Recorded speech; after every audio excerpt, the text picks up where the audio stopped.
No gramado do centro de treinamentos do Fluminense, ele brinca com a bola. Junto aos reservas, mantém a rotina de atividades. Mesmo com todas as condições de jogo, não tem sido relacionado por Abel Braga. Desde que demonstrou publicamente o desejo de deixar o clube, a rotina do artilheiro do Brasileirão do ano passado não é mais a mesma. E agora tudo indica que o destino de Henrique Dourado seja mesmo o Flamengo. O rubro-negro está disposto a pagar a multa rescisória do jogador, fixada em 4 milhões e 500 mil euros. Além disso, já tem salário acertado com o centroavante. Cada um toma as suas decisões e ele deu aquela entrevista e achou por bem que era o melhor e está tratando disso junto da diretoria. Nós, como jogadores, gostaríamos, ele foi uma peça super importante para nós gostaríamos que ele permanecesse. Em momento algum faltou dedicação dele, faltou empenho, tem treinado, é um cara que faz um ambiente muito bom. Aguardamos que aconteça não só o melhor para ele, quanto também para o Fluminense. Se a venda for concretizada, o Fluminense fica com apenas 50% do dinheiro.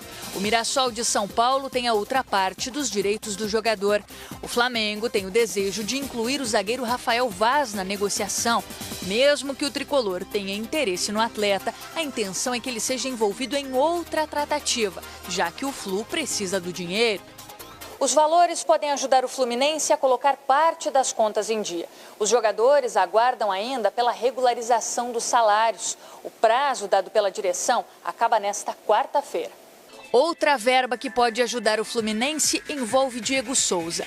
O clube detém 50% dos direitos econômicos do meia e divulgou uma nota oficial informando que notificou o Sport de que só aceita receber o valor que lhe é de direito da negociação com o São Paulo. A gente está aguardando que até amanhã os vencimentos sejam quitados, até para também nos dar mais tranquilidade, para que a gente possa desenvolver o nosso trabalho. Não que isso venha a mudar a nossa dedicação, o nosso profissionalismo, até porque isso não vai deixar de ser feito em momento algum.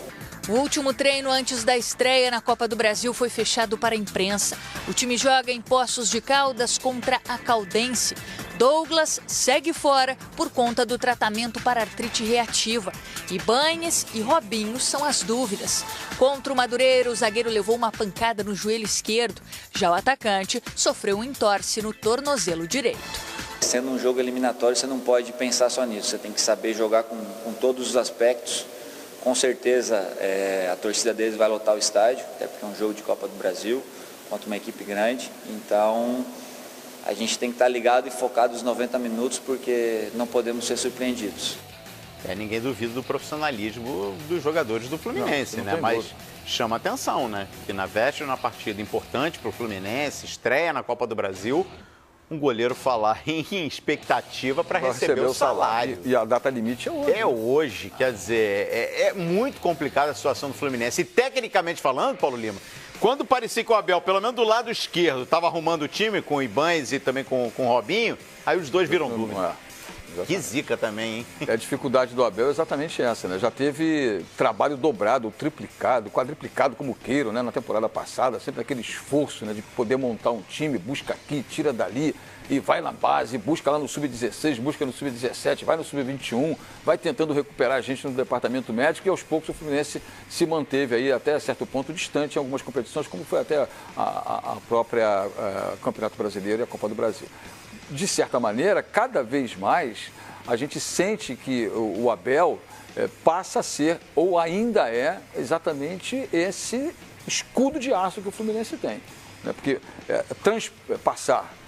fazer essa transposição de crise para dentro do futebol esbarra no Abel. Para nele. Ele é exatamente esse bloqueio, esse escudo de aço, esse paredão, essa muralha da China que deixa pelo menos essa nuvem política, suja nuvem política que o Fluminense vive, fora dos dentro de campo. Até quando não se sabe, porque o Abel também é um ser humano como outro qualquer. E aí, se a corda está estourando na política, dentro do campo, vai estourar no Abel. E aí, se for o caso, ele vai tirar o time do campo. Eu não acredito que ele peça demissão, mas a maneira como o Fluminense está indo, não me espantaria se o Abel tomasse tal decisão. Eu sempre recordo que no final do ano, mesmo com toda a paciência que o Abel teve em 2017 com o Fluminense, ele falou, olha, vou sentar com a diretoria e certas coisas não podem acontecer, não podem voltar a acontecer em 2018. Até em reforços, e a temporada, nós estamos em janeiro, já começa assim, Daqui a pouquinho o Abel vai se posicionar, pode ter certeza. Lógico. Agora, o Paulo Lima, nós estamos falando da Copa do Brasil, o mata-mata mais emocionante que nós temos. E lembrando que é jogo único essa fase. O Fluminense aí ainda tem a vantagem de ser o visitante, tem direito do empate. Se segurar o 0-0, o Fluminense se mantém vivo na Copa do Brasil. O que você espera para esse confronto de logo mais? Olívia, é difícil fazer uma previsão quando você tem um time que o torcedor não conhece. O próprio Abel, certamente, não deve ter na cabeça dele a confiança total para escalar os seus 11 titulares. Jogar fora de casa na Copa do Brasil com esse sistema, né? A gente vai falar daqui a pouquinho dos outros jogos, tivemos empates, inclusive, né? Então, a maneira como o Fluminense tem para ir para jogar contra a Caldense lá em Poços de Caldas, em Minas Gerais, é jogar pelo regulamento, é jogar pelo empate. É arriscado? Lógico que é, porque se abre, se joga ofensivamente, se joga de maneira mais aberta, como a gente costuma dizer, tentando partir para cima do adversário, leva um gol, leva o segundo, volta para casa desclassificado, adeus. Adeus Copa do Brasil já no começo. No último dia, no mês de janeiro, já começa a temporada se despedindo de uma competição que está pagando 50 milhões de reais esse ano. É uma premiação altíssima e já começa passando de fase recebendo uma grana muito boa. E a Caldense, nesse campeonato mineiro, nessa temporada, já aprontou para o Cruzeiro. Lógico. Pois é. Um time badaladíssimo no futebol brasileiro. Esse é o provável time do Fluminense para essa estreia na Copa do Brasil. Júlio César no gol, o Ibanez, né, ainda é uma dúvida, mas seriam 3 zagueiros, Renato Chaves, Gum e Ibanez. Aí o meio-campo com Gilberto, Richard, Jadson, Sornossa e Ayrton Lucas. E o ataque com o Pedro e o Marcos Júnior. Eu olhando essa escalação aí, Paulo Lima, eu destaco Gum, Sornossa e Marcos Júnior. São os principais jogadores hoje no time do Fluminense.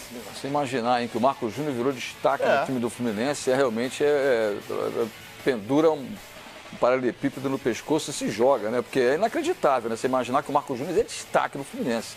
Não pode ser, né? O Pedro, jogador da base, que veio nas categorias fazendo muitos gols, se destacando, ainda não é aquele artilheiro que o Fluminense precisa, né? Precisa ter uma decolada. O Gilberto, lateral um pouquinho mais experiente. A defesa, se você for pensar em termos de experiência, o Gum é o mais veterano, o cara que já tem títulos pelo clube. O Renato Chaves, na temporada passada, mais entregou do que fez salvação.